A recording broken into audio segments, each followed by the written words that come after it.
Then someone else had asked about Miami's trajectory toward a playoff spot, how long that will take. And before you jump on this, Cam, with the educated response, I'll just say, like with any program that's not there right now, it could take forever if they don't take the right steps and do the right things. What could it take reasonably? Well, they're one of the top 15 teams in the country. Now, those last few steps to get to the top 3 or 4 are pretty substantial, but I think, again,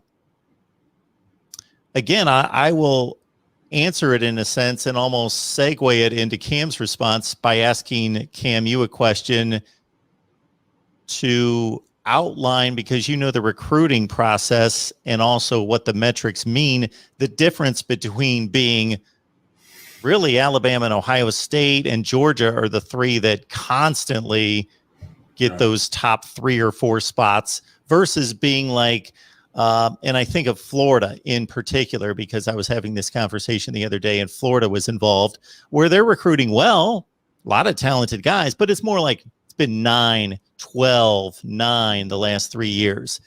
Yeah. What's that difference? And if you don't make up that gap, unless you can get the generational quarterback or really just have a team that gets on a roll, you're probably not good enough. Yeah, it's more, better, bigger guys. So less developmental, kind of less Gregory Russo's and more Jalen Phillips's. And I know that they're both first-round draft picks. I know they were both all. Oh, okay. There we go. Okay. Sorry. So no worries. So my answer was more Jalen Phillips's and less Gregory Russo's, fewer, I should say. And I know they were both All-Americans and both first-round draft picks, but Gregory Russo had this developmental path where he changed his body and the performance met the potential. So we bridged that gap and he got there. Jalen Phillips, he was himself, really. And I know that there was the interstitial of, leaving UCLA and losing the weight and going into music and coming back. And I know there was all that, but he was the number 1 recruit in America, right? And he ended up living up to that ilk when he finally hit the field and he finally, got through. But more of those guys is really what you need. And I mean, even bigger guys, you know what I mean? Offensive linemen, defensive tackles. Like, I know that we pay that short shrift a little bit because, speed and skill and everything, but you got to have big dudes up front. You got to have good big guys and lots of them. You really want to be about 2 deep, offensive and defensive line, blue chips, big guys who will move people, right? Nice. For Miami, the thing is keeping and elevating the level of recruiting, balancing the roster, because I think the roster is a little imbalanced. Like, you don't really have great linebackers. You really have not great cornerbacks at the moment. Maybe a couple mango seasons, a couple of years down the road, you might have those, but you don't have them right now. So there's always going to be strengths and weaknesses, but I think that those positions are really deficient at this point. So you really need to raise that level. So it needs to have, the floor of a position on this team needs to be raised. So it's not as glaring a difference between the ceiling, like the safeties or the running backs or something like that. And you need to have a generational quarterback, whether it's generational for a season or like more, you know what I mean? If generational for 1 season would be Joe Burrow, generational for a career would be Trevor Lawrence. You know what I mean? But you need not just a good quarterback, not just, even though I think that he's probably the second best quarterback since Ken Dorsey, or the best quarterback since Ken Dorsey. Not a Brock Berlin, not a Brad Kaya. I need a clear level above those guys. And those guys are really good.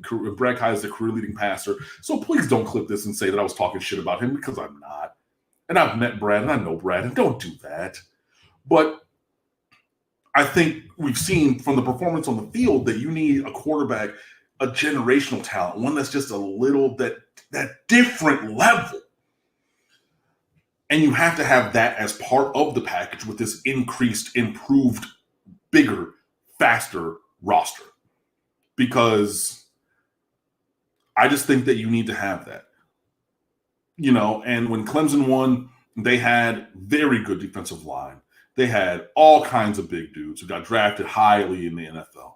They had all kinds of offensive line, even though their best offensive linemen maybe got drafted a little bit lower and maybe changed position in the NFL, like a Jackson Carman, who was the number one tackle coming out of the state of Ohio, going down to Clemson, playing left tackle, getting drafted and kicking inside the guard after, everything that he did. So you think, well, he wasn't that good. He was that good at this level.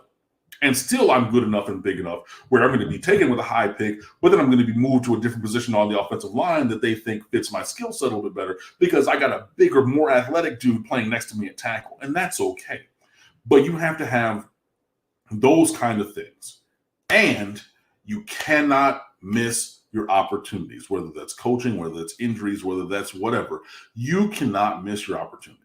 So if somebody unlikely gets injured, Derek King. That could close your window. You don't go for it on a 4th and medium in a game. That could close your window. So you have to be bold and you have to hit those shots and improve this roster, grow this roster, get this roster faster, and have a generational quarterback. So those are the things that I think I see as needing to change to get Miami to a playoff spot. When? It could be in a couple of years. It could be in 20 years. I think that comes down to what you think.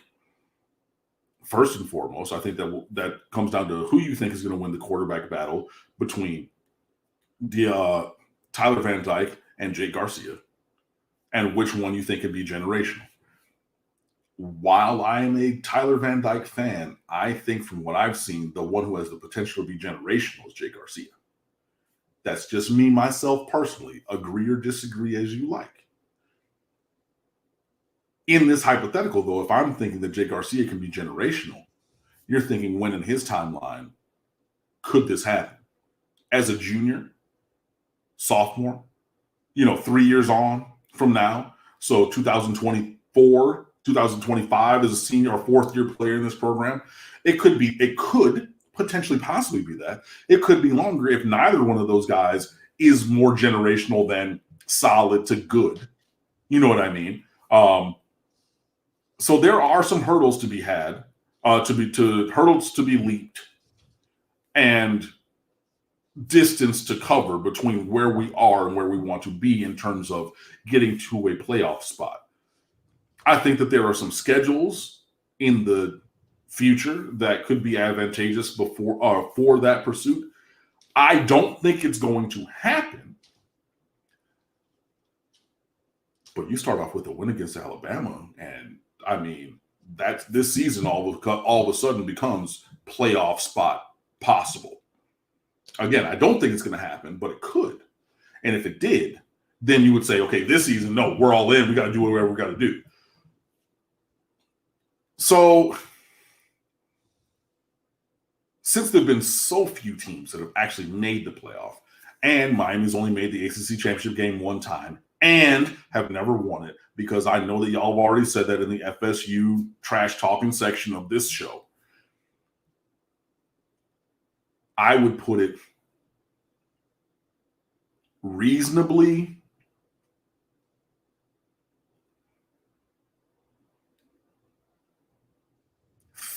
three years at the earliest, with this class of 2021 as redshirt sophomores or juniors. Because all these big dudes, this highly ranked class, all of a sudden, and then last year's class, they're seniors in front of them, right? So those last two classes, 20 and 21, are now juniors and seniors. With, again, in my view, and it could be the other way, but ostensibly a Jake Garcia as a 3rd-year player, 2nd-year starter, becoming the generational player that, I think he has potential to become, and things like that. That would be the absolute fastest. I think it would be possible. I think more realistic. If it's going to happen, actually, if it's going to happen, I would say it would be between that 3 to 6 years, or like 15 to 20. Because I think that we're coming up on a window with the recruiting talent, with the quarterback possibly on the roster and things like that. If it's not going to be soon, then it's going to not be for a little bit.